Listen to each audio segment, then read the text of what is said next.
अस्सलाम वालेकुम स्टूडेंट्स, कैसे हैं आप सब लोग। स्टूडेंट्स, जैसे कि आपको मालूम है कि हमने एक्सरसाइज 3.5 स्टार्ट करी हुई है सेकंड ईयर की। मैंने लास्ट लेक्चर में आपको क्वेश्चन नंबर 25 करवाया था। इस लेक्चर में हम क्वेश्चन नंबर 26 से स्टार्ट करेंगे, जितने भी क्वेश्चन इस लेक्चर में हम कवर कर सकते हैं। क्वेश्चन नंबर 26 अगर देखें आप, तो डिनोमिनेटर में जो फैक्टर्स आपके पास मौजूद हैं, दोनों नॉन रिपीटेड क्वाड्रेटिक फैक्टर है। ये जो फर्स्ट फैक्टर है ये भी क्वाड्रेटिक फैक्टर है, ये जो सेकंड फैक्टर है ये भी क्वाड्रेटिक फैक्टर है। ये दोनों नॉन रिपीटेड हैं और इररेड्यूसिबल है। तो जो क्वेश्चन नंबर 25 था उसमें एक लीनियर फैक्टर था और एक क्वाड्रेटिक था, बट इस क्वेश्चन 26 में दोनों क्वाड्रेटिक फैक्टर्स हैं। तो हम इसका सोल्यूशन देखते हैं कि हम इसको using partial fraction technique solve करेंगे। जिसमें दोनों क्वाड्रेटिक फैक्टर हैं तो इसके कोफिशिएंट्स हम डबल डबल लिखेंगे। जो फर्स्ट क्वाड्रेटिक फैक्टर है उसके लिए कोफिशिएंट्स आएंगे ए एक्स प्लस बी, और सेकंड के लिए आएंगे सी एक्स प्लस डी। अब ये हमारे पास इक्वेशन नंबर 1 बन जाती है। अब हमने एलसीएम के साथ मल्टीप्लाई करना होता है, आपको मालूम है। तो एलसीएम के साथ मल्टीप्लाई करना है तो वो सिंपली आप ऐसे कर सकते हैं कि इक्वेशन नंबर 1 की जो लेफ्ट साइड है सिर्फ उसका न्यूमरेटर लिख लें। न्यूमरेटर है हमारे पास 3x+1। एलसीएम से मल्टीप्लाई करवाने के बाद हमारे पास सिर्फ बचेगा 3x+1। ए एक्स प्लस बी को इधर मल्टीप्लाई करें और सी एक्स प्लस डी को इधर मल्टीप्लाई करें। तो ये आपके पास A x plus B into x square minus x plus one बन जाएगा, और सी एक्स प्लस डी को 4x स्केयर प्लस वन से मल्टीप्लाई करवाया जाएगा। ये आपके पास सेकंड इक्वेशन हो जाती है।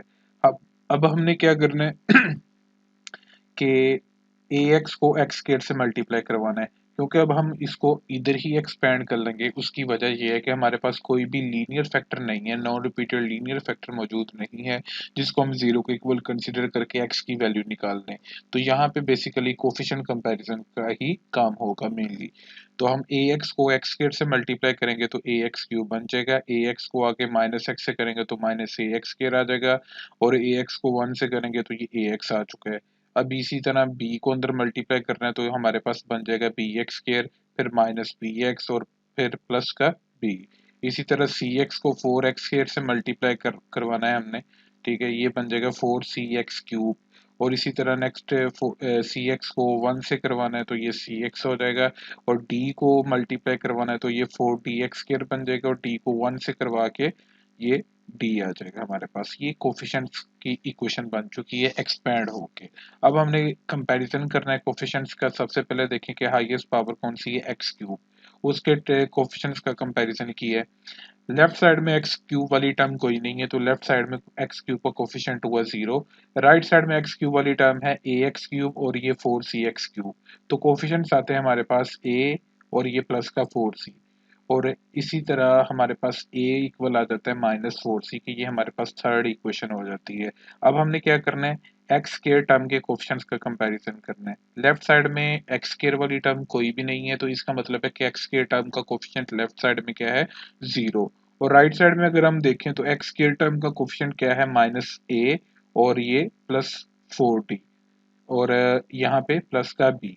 -a + b + 4d लिख दिया जाएगा। अब इक्वेशन नंबर 3 के अकॉर्डिंग जहां पे a है उसकी जगह -4c जाएगा। हमारे पास यहाँ पे -a है तो इसकी जगह चला जाएगा प्लस का 4c। मैंने हिंट दिया है कि पॉजिटिव a होगा तो -4c जाएगा इक्वेशन नंबर 3 के अकॉर्डिंग।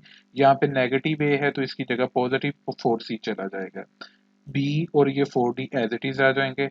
अब हमने क्या किया कि 4c और 4d को इधर रख लिया है। ये प्लस का b है, दूसरी साइड पे ले जाएंगे तो ये माइनस का b बन जाएगा। ये चौथी इक्वेशन हमारे पास हो जाती है।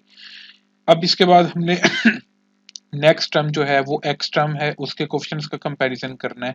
एक्स टर्म के कोफिशिएंट्स हम देख लेते हैं, मैं बाकी सारा अरेज कर देता हूँ जो हमने पहले काम कर लिए। एक्स टर्म के कोफिशिएंट्स क्या हैं जी, लेफ्ट साइड में अगर पहले देखें तो एक्स टर्म का कोफिशिएंट 3 है, और राइट साइड में अगर देखें तो प्लस का a है और माइनस का फिर b है, और ये प्लस का c है। a -b + c। अब a की जगह फिर -4c चला जाएगा according to equation number 3। a की जगह -4c आ जाएगा, -b + c वैसे ही। -4c और +c को सोल्व करेंगे तो ये -3c हो जाएगा। अब ये फिफ्थ इक्वेशन बन चुकी है हमारे पास। अब यहाँ तक हमारे पास 3 अननोन इक्वेशंस बन चुकी हैं, यानी कि हमारे पास 3 कोफिशिएंट्स की इक्वेशंस हो चुकी हैं। अब लास्ट पे हमारे पास बचता है कांस्टेंट टर्म्स के कोफिशिएंट्स का कांस्टेंट टर्म्स का कंपैरिजन। ठीक है, लेफ्ट साइड में अगर कांस्टेंट देखें तो हमारे पास है +1, और राइट साइड में अगर हम कांस्टेंट देखें तो प्लस का b है और प्लस का d है हमारे पास। तो +b+d=1 लिख दिया जाएगा। तो यहाँ पे देखें, हम एक वेरिएबल को एक साइड पे रख लेंगे, दूसरे को दूसरी साइड पे ले जाएंगे। हमने b को राइट साइड पे रख लिया और d को उधर लेफ्ट साइड में ले जाएंगे तो 1 माइनस डी बना देंगे। उसकी वजह ये है, यहाँ तक हमारे पास 4 इक्वेशंस बन चुकी हैं। थर्ड इक्वेशन है ये, चौथी इक्वेशन है ये, फिफ्थ इक्वेशन है और ये छठी इक्वेशन है। इन 4 इक्वेशंस में अगर देखें तो कोई भी चीज कॉमन हमें नजर नहीं आ रही, क्योंकि यहाँ पे 3 वेरिएबल्स हैं, बी सी और डी। इधर है बी सी और इधर है बी डी। तो हमने क्या किया, इधर से बी कोफिशिएंट की इक्वेशन बना ली है, b=1 - d। इसको हम यूज कर लेंगे, इक्वेशन नंबर 4 में भी यूज कर सकते हैं और इक्वेशन नंबर 5 में भी यूज कर सकते हैं। तो मैंने यही किया। मैंने पहले लिखा जी कि put equation number 6 B coefficient वाली इक्वेशन को मैंने इक्वेशन नंबर 5 में पुट किया। यहाँ पे सिंपली बी की जगह 1 माइनस डी चलाया जाएगा। तो यहाँ पे इक्वेशन नंबर 5 में था 3 = -3c - b। यहाँ पे माइनस वैसे ही, और अंदर ब्रैकेट के अंदर बी की ये वैल्यू, ये बी की वैल्यू इक्वेशन नंबर 6 के अकॉर्डिंग आ चुकी है 1 माइनस डी। अब बाहर नेगेटिव है तो साइन चेंज कर देंगे, ये -1 प्लस डी हो जाएगा। अब ये नेगेटिव का 1 है, उधर जाएगा तो ये प्लस का 1 हो जाएगा, तो ये 4 बन जाएगा। इधर बच जाएगा -3c+d। ठीक है, अब हमारे पास ये इक्वेशन हो चुकी है। ये नई इक्वेशन बन जाएगी सी और डी कोफिशिएंट वाली। हम यहाँ तक स्टॉप कर देते हैं, इसको मजीद इसको सॉल्व नहीं करते, यहाँ तक इसको स्टॉप कर देते हैं। अब यहाँ पे देखें कि ये है -3c और ये है प्लस का d। ठीक है, ये सी और डी कोफिशिएंट्स की इक्वेशन बन चुकी है, और ये इक्वेशन नंबर 4 पे गौर करें तो ये भी सी डी कोफिशिएंट की इक्वेशन है। तो दोनों सेम कोफिशिएंट की इक्वेशन बन चुकी हैं। एनीवेज मैंने इक्वेशन नंबर 6 को उठाया, इक्वेशन नंबर 4 में पुट कर दिया, क्योंकि इक्वेशन नंबर 4 में राइट साइड पे तो सी डी कोफिशिएंट है मगर लेफ्ट साइड में बी कोफिशिएंट भी है, तो उसको हमने खत्म करना है। वो कैसे किया कि हम इक्वेशन नंबर 6 को ही उठाएंगे कि बी कोफिशिएंट की इक्वेशन को पहले हमने इक्वेशन नंबर 5 में पुट किया था, हमारे पास यहाँ तक ये सोल्यूशन आ चुका था। अब हम इसको इक्वेशन नंबर 4 में इस साइड पे पुट करेंगे। इक्वेशन नंबर 6 को हमने इक्वेशन नंबर 4 में पुट किया, तो यहाँ पे था -b, ये माइनस है, और ये बी कोफिशिएंट की वैल्यू यानी बी कोफिशिएंट की इक्वेशन आ चुकी है। तो ये अंदर अलामा चेंज हो जाएगी, -1 प्लस डी बन जाएगा। ठीक है, अब ये डी प्लस का है उधर जाएगा, माइनस का डी हो जाएगा, +4d है और ये -d है, तो ये प्लस का 3d हो जाएगा। अब ये नई इक्वेशन बन चुकी है, हम इसको कह देंगे इक्वेशन नंबर 8। इक्वेशन नंबर 7 भी कह सकते थे आप इसको, इक्वेशन नंबर 7 इसको कहा गया है। उसकी वजह ये थी, अब हम इन दोनों को देखें, जो हमारे पास न्यू रिजल्ट या न्यू इक्वेशन बनी है जिनको मैं मार्क कर रहा हूँ, ये सी डी की इक्वेशन है और अब ये भी सी डी की इक्वेशन है। अब यहाँ पे कोफिशिएंट सेम हो चुके हैं। अब हम इनको सिंपली ऐड या सब्ट्रैक्ट कर सकते हैं, मगर इससे पहले हमें गौर करना होगा कि हम किस वेरिएबल को कैंसिल करना चाह रहे हैं। इसमें जो कोफिशिएंट है डी है सिंपली, और इसमें है 3d। ठीक है, तो हम डी कोफिशिएंट को दोनों इक्वेशंस में से कैंसिल करना चाह रहे हैं। लाइक ये इक्वेशन नंबर 7 है, इसमें कोफिशिएंट अकेला डी है और इसमें है 3d। तो हम यहाँ पे 3d बनाना चाह रहे हैं ताकि कोफिशिएंट्स की वैल्यूज सेम हो जाए, सेम कोफिशिएंट्स दोनों में बन जाए इक्वेशन नंबर 7 और 8 में, ताकि हम इनको सिंपली कैंसल आउट कर सकें। तो यहाँ पे 3d बनाने के लिए हमने दोनों साइड से 3 को मल्टीप्लाई करवाया है। तो 4 को करवाएंगे 3 से तो ये 12 बन जाएगा, -3c को करवाएंगे तो ये -9c हो जाएगा, और d को 3 से करवाएंगे तो ये 3d हो जाएगा। ये हमारे पास इक्वेशन नंबर 7 हो चुकी है, और ये हमारे पास है इक्वेशन नंबर 8। ठीक है, अब हम करेंगे इन दोनों को सब्ट्रैक्ट। उसकी वजह ये है कि यहाँ पे 3d है हमारे पास प्लस का, और इधर भी प्लस का 3d है। ठीक है, तो जब हम इन दोनों को सब्ट्रैक्ट करेंगे तो अलामतें चेंज हो जाएंगी, तो ये कैंसिल आउट हो जाएंगे। Subtract equation number 7 and equation number 8 लिखा गया है। तो ये देखें, ये इक्वेशन नंबर 7 लिख दी है ऊपर, जो कि है 12 is equal to -9c plus 3d, और ये इक्वेशन नंबर 8 लिख दी है -1 + 4c + 3d। अब अलामतें चेंज होंगी, ये नेगेटिव प्लस हो जाएगा, ये प्लस है जो नेगेटिव हो जाएगा, ये प्लस है ये नेगेटिव हो जाएगा। अब ये दोनों आपस में कैंसिल आउट हो रहे हैं, ये माइनस का 9c है और ये माइनस का 4c है, ये माइनस 13c बन जाएगा, इधर 12 और प्लस का 1 13 हो जाएगा।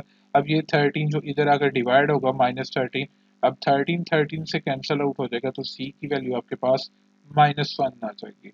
अब हम इस c की वैल्यू को उठाएंगे, इक्वेशन नंबर 3 में पुट कर सकते हैं, 4 में पुट कर सकते हैं और 5 में भी पुट कर सकते हैं। जहां जहां पे हमें c नजर आएगा हम वहां वहां पे पुट कर सकते हैं। अब क्योंकि अब हमारे पास a कोफिशिएंट की वैल्यू आ चुकी है, हमारे पास टोटल कोफिशिएंट्स हैं 4, a b c और d, उसमें से c कोफिशिएंट की वैल्यू आ चुकी है।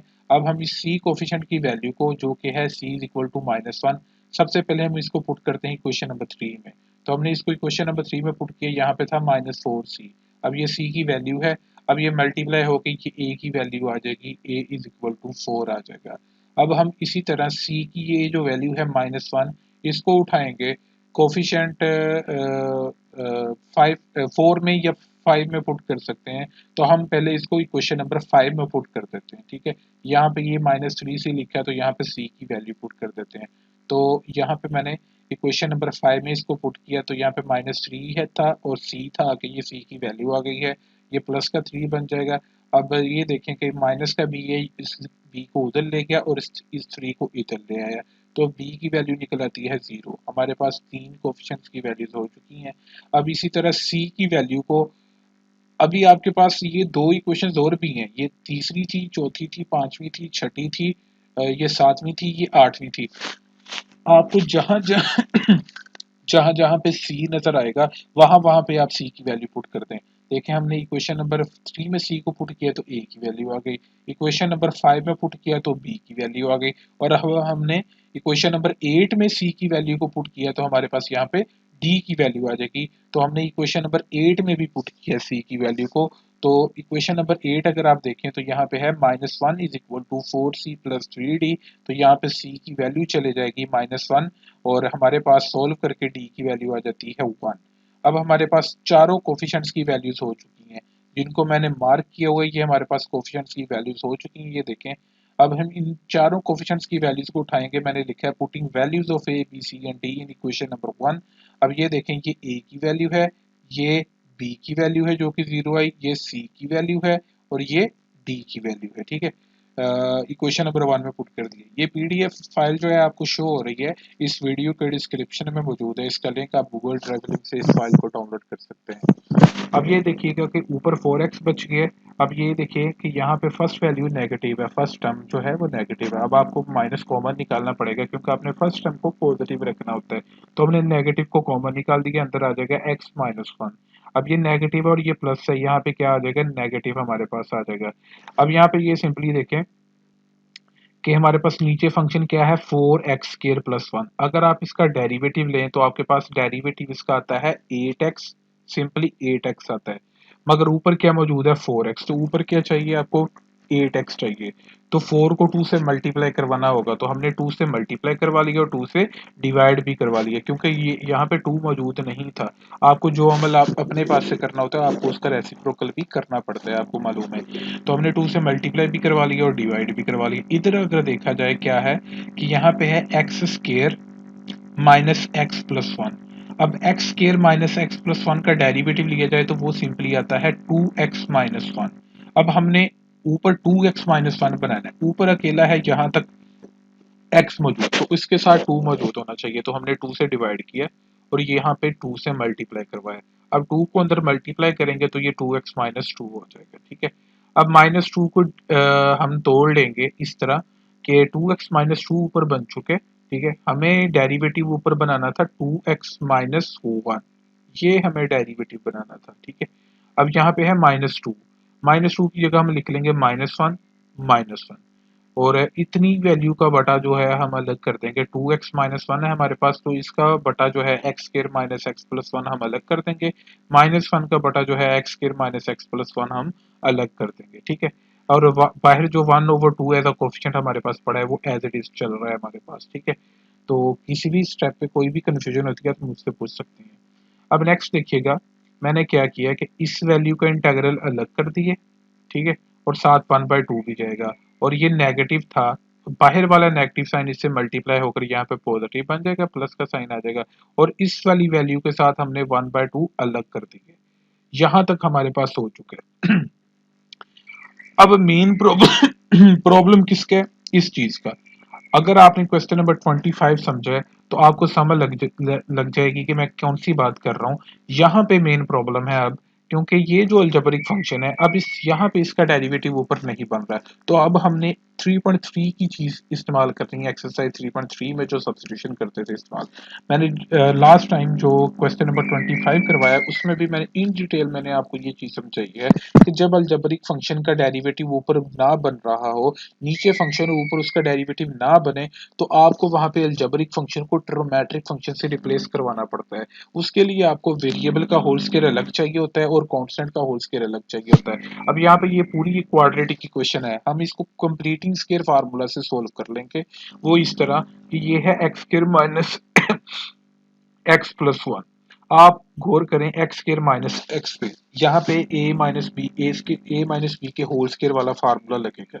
जो अलजेब्रिक फार्मूला है ना ए माइनस बी का होल स्क्वायर, वो कंप्लीट हो गया। यहाँ पे एक्स स्क्वायर है तो यहाँ पे कर लिया हमने एक्स का होल स्क्वायर। अब -2 है, ये मान लें कि ए की वैल्यू है, ये मान लें कि ए का स्क्वायर बना है। अब है आगे -2 और ये है ए और ये है बी की वैल्यू। अब बी की वैल्यू मैंने कैसे चूज की है, अब हम मैंने बताया था आपको क्वेश्चन नंबर 25 में, तो बेहतर होगा कि आप पहले क्वेश्चन नंबर 25 समझ लें। अगर आप डायरेक्ट क्वेश्चन नंबर 26 समझ रहे हैं तो क्वेश्चन नंबर 25 आपको पहले आना चाहिए। अब यहाँ पे है बी की वैल्यू 1 आपके पास, सॉरी कोफिशिएंट की वैल्यू 1 है। अब ये जो 1 कोफिशिएंट है ये 2 के मल्टीपल में नहीं आता, तो हमने b की वैल्यू ऐसे चूज करनी है कि 1 को 2 पे डिवाइड कर देना, ताकि ये 2 और ये 2 के साथ कैंसिल हो तो दोबारा आपके पास x भी आ जाए। तो इसका मतलब है कि हमने b की वैल्यू चूज की है 1/2 और a की वैल्यू हमने चूज की है x। तो यहां तक हमारे पास बन चुका है a स्क्वायर, आगे बन चुके हैं -2ab। अब हमें चाहिए प्लस का b स्क्वायर। अब b की वैल्यू है हमारे पास आई है 1/2, तो b का स्क्वायर हमने अपने पास से ऐड कर देना है और यहाँ पे कर देना है सब्ट्रैक्ट, और ये प्लस का 1 वैसे ही हमारे पास है। अब ये देखें ये है a का स्क्वायर, आगे है -2ab और ये है प्लस b का स्क्वायर। तो इसको हम क्लोज कर देंगे a माइनस बी के होल स्क्वायर में, x -1/2 के होल स्क्वायर में।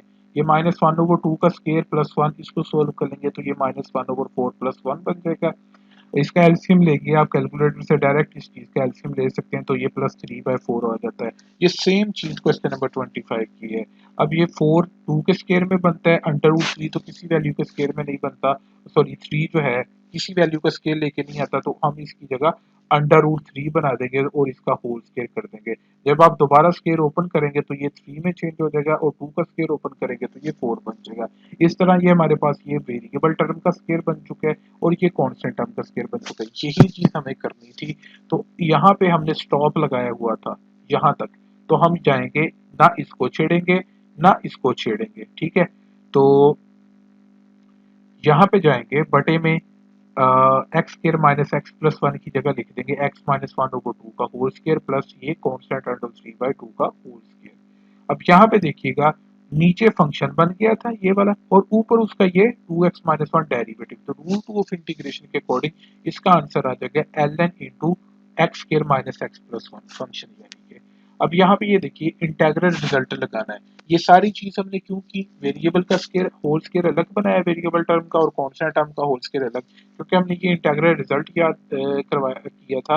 मैंने आपको 3.4 एक्सरसाइज में भी करवाया और क्वेश्चन नंबर 25 में भी इन डिटेल में बता चुका हूँ इस चीज के बारे में। तो इसमें है कि जब आपके पास कांस्टेंट का स्क्वायर अलग हो और वेरिएबल का स्क्वायर अलग हो और दरमियान में उनके प्लस का साइन हो, तो इंटेग्रल रिजल्ट डायरेक्ट आपने याद रखना है, वो होता है 1/a tan inverse x over a के इक्वल। तो ये है आपके पास a की वैल्यू और ये है पूरे x की वैल्यू यानी वेरिएबल की वैल्यू। तो 1 ओवर ये a की वैल्यू आ चुकी है, ये tan इनवर्स ये x की वैल्यू हो चुकी है और नीचे फिर ये a की वैल्यू हो चुकी है, ठीक है। अब ये √3/2 था, ऊपर जाके ये 2/√3 हो जाएगा, ठीक है। अब यहाँ पे ये वाला जो 2 है इस 2 से कैंसल आउट हो जाएगा। अब यहाँ पे क्या किया मैंने, यहाँ पे था स्टेप में x-1/2 ऊपर लिया जाएगा एलसीएम, तो ये बन जाएगा 2x-1/2। अब ये वाला जो 2 है इस 2 से कैंसल आउट हो जाएगा, तो tan inverse 2x-1 2x minus 1/√3 हो जाएगा और यहाँ पे 1/√3 हो जाएगा। ये हमारे पास एट द एंड आंसर आ जाता है।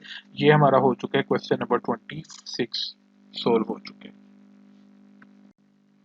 नेक्स्ट ये जो क्वेश्चन नंबर 27 है, ये देखिएगा, इसमें है 4x प्लस 1/x² + 4 और x² + 4x + 5। ये भी इसी तरह का सेम क्वेश्चन है, इसमें भी दोनों क्वाड्रेटिक फैक्टर हैं और इररेड्यूसिबल नॉन रिपीटेड क्वाड्रेटिक फैक्टर हैं।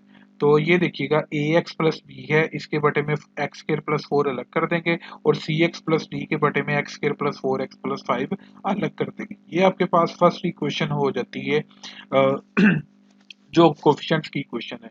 अब हमने क्या करना है, एलसीएम के साथ दोनों साइड्स पे मल्टीप्लाई करवाना है। ये हमारे पास है एलसीएम, दोनों फैक्टर्स हमारा है एलसीएम, ठीक है। हमने दोनों साइड पे एलसीएम से मल्टीप्लाई करवाया, तो हमारे पास लेफ्ट साइड में सिर्फ बचेगा न्यूमरेटर जो कि है 4x + 1 और राइट साइड में क्या होगा, ax + b इस फैक्टर से मल्टीप्लाई हो जाएगा और cx + d इधर इस फैक्टर से मल्टीप्लाई हो जाएगा। तो ये कोफिशिएंट की इक्वेशन बन जाती है हमारे पास। अब हम इसको कर लेंगे एक्सपेंड, ax को अंदर मल्टीप्लाई करवा लिया है तो ये कुछ यूं बन जाता है। मैं आपको क्वेश्चन नंबर 26 में बता चुका हूँ, तो आपको आई होप कि क्वेश्चंस को मल्टीप्लाई करना आ जाएगा अगर आपने क्वेश्चन नंबर 26 गौर से समझा है। और यहाँ पे हमने b को अंदर मल्टीप्लाई करवा लिया तो ये b कोफिशिएंट्स के टर्म्स बन जाती हैं। इसी तरह cx को पहले इस पूरे फैक्टर से मल्टीप्लाई करवा लिया तो ये cx³ + 4cx बन गया और d को फिर इससे मल्टीप्लाई करवा लिया तो ये प्लस dx² + 4d बन गया। ये कोफिशिएंट्स की इक्वेशन बन चुकी है एक्सपेंड करके। अब हमने कोफिशिएंट्स का कंपैरिजन करना है।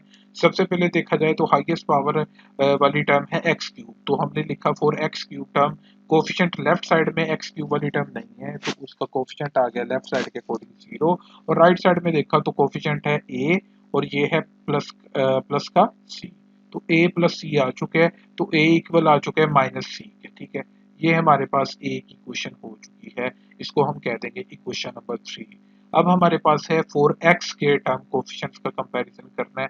लेफ्ट साइड में x के वाली टर्म कोई नहीं है, ठीक है। तो इसका कोफिशिएंट आ जाएगा x के टर्म का कोफिशिएंट लेफ्ट साइड के अकॉर्डिंग 0 और इधर देखा जाए x के टर्म के कोफिशिएंट कौन कौन से हैं, 4a है, फिर प्लस का b है और फिर प्लस का d है। हमने इनको तरतीब से लिख लिया है। अब हमारे पास इक्वेशन नंबर 3 के अकॉर्डिंग a की जगह जाएगा -c, तो जहाँ पे a है उसकी जगह मैंने -c पुट करना है, तो यहाँ पे 4a था तो ये बन जाएगा -4c बन जाएगा। अब ये नेगेटिव 4c है तो इसको उठाकर इधर ले जाएंगे लेफ्ट साइड पे तो ये प्लस का 4c हो जाएगा, प्लस 4c = b + d। ये आपके पास इक्वेशन नंबर 4 हो जाती है।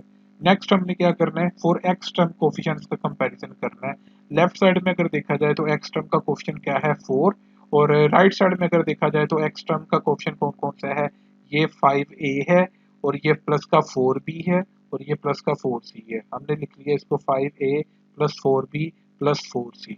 अब इक्वेशन नंबर 3 को देखा जाए तो उसके अकॉर्डिंग a की जगह जाना है -c में, ठीक है।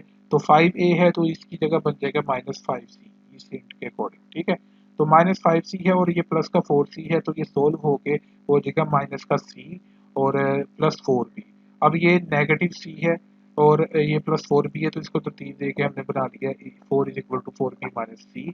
ये क्वेश्चन नंबर 5 हो चुकी है। लास्ट पे हमारे पास बचती हैं कांस्टेंट टर्म्स। लेफ्ट साइड में देखा जाए तो लेफ्ट साइड में कांस्टेंट टर्म है 1 +1 और राइट साइड में देखा जाए तो कांस्टेंट टर्म है ये वाली 5b और ये प्लस का 4d। तो 5b + 4d हमारे पास 6 की इक्वेशन हो चुकी है। अब ये देखिए जिन इक्वेशंस को मैंने मार्क किया है, third equation, fourth equation, fifth equation और सिक्स्थ इक्वेशन, इनमें जो इक्वेशन रिजेंबल करती हैं वो जरा गौर कीजिएगा।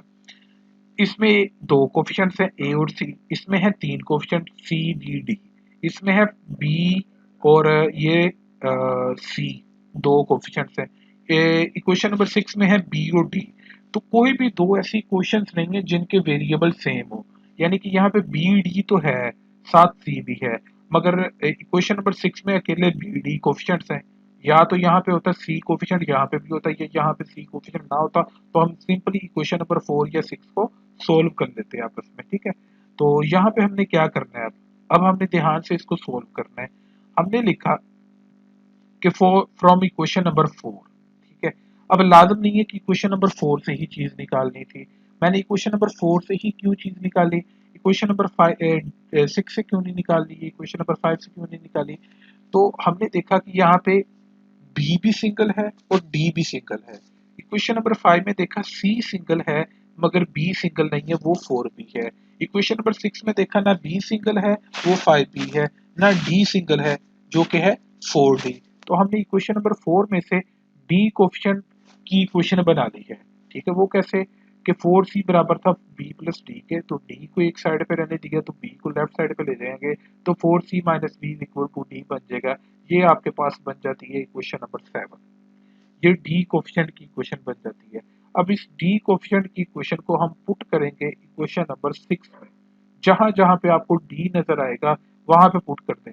सिर्फ डी नजर आ रहा है आपको इक्वेशन नंबर 6 में, तो जाएं इक्वेशन नंबर 6 में डी की जगह 4c माइनस बी पुट कर दें। ठीक है, अब ये 4 कौन सा है, ये वाला 4, और आगे ये डी कोफिशिएंट की इक्वेशन 4c माइनस बी जो इक्वेशन नंबर 7 हमने निकाल दी है।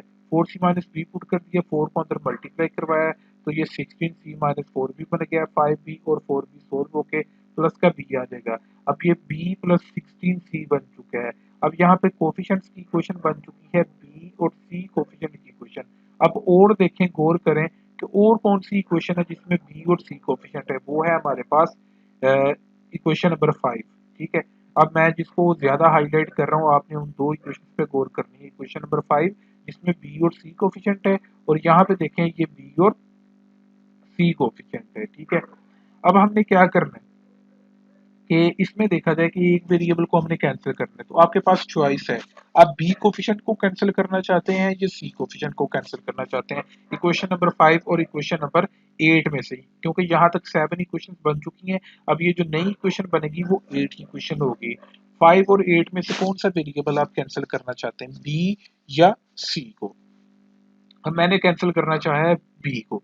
यहाँ पे देखा जाए तो यहाँ पे है 4b और यहाँ पे सिंगल बी। अब इस b को 4b बनाना है, तो मैंने दोनों साइड्स पे 4 से मल्टीप्लाई करवा दिया, तो ये 4b बन चुके हैं यहाँ पे। ठीक है,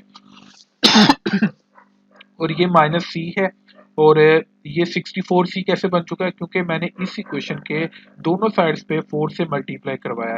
तो 1 को 4 से करवाया तो 4 बन गया, b को 4 से करवाया तो 4b बन गया, 16c को 4 से करवाया तो ये 64c बन चुके हैं। अब इसकी टेंशन न लें, ये सोल्व हो जाएगा। अब हमने इक्वेशन नंबर 5 और 8 को सोल्व करना है। ये इक्वेशन 8 बन चुकी है। अब हम देखें कि यहाँ पे भी 4b है और यहाँ पे भी 4b है, और दोनों सेम साइन के हैं, दोनों पॉजिटिव हैं।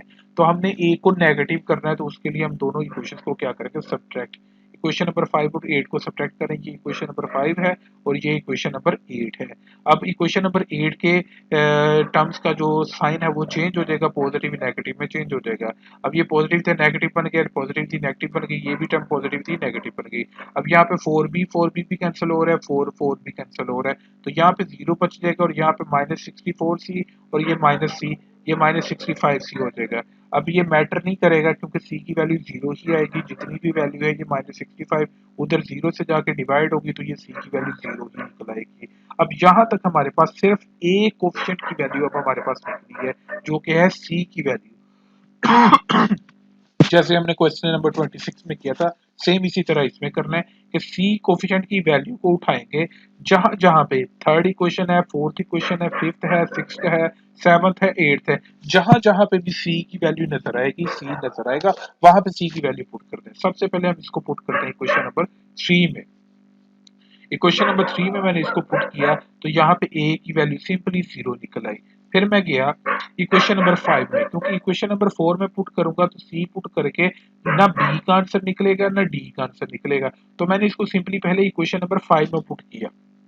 इधर c था, इसकी जगह 0 पुट किया तो बच जाएगा 4 इज इक्वल टू 4b। तो हमारे पास बच गया 4 इज इक्वल टू 4b। 4 से कैंसिल आउट हो जाएगा, ये b की वैल्यू 1 आ जाएगी। ठीक है, ये c की वैल्यू हो गई, ये a की वैल्यू हो गई, ये b की वैल्यू हो गई। अब हमारे पास तीन कोफिशिएंट्स की वैल्यू हो चुकी है, सिर्फ अब d की रहती है। अब आपके पास चॉइस है d की वैल्यू निकालने की, तो देखें किस इक्वेशन में d आ रहा है, इधर भी d आ रहा है, इधर भी d आ रहा है, और इधर भी d आ रहा है। अब हम देखेंगे कि किसमें से सिंपली d की वैल्यू निकल सकती है।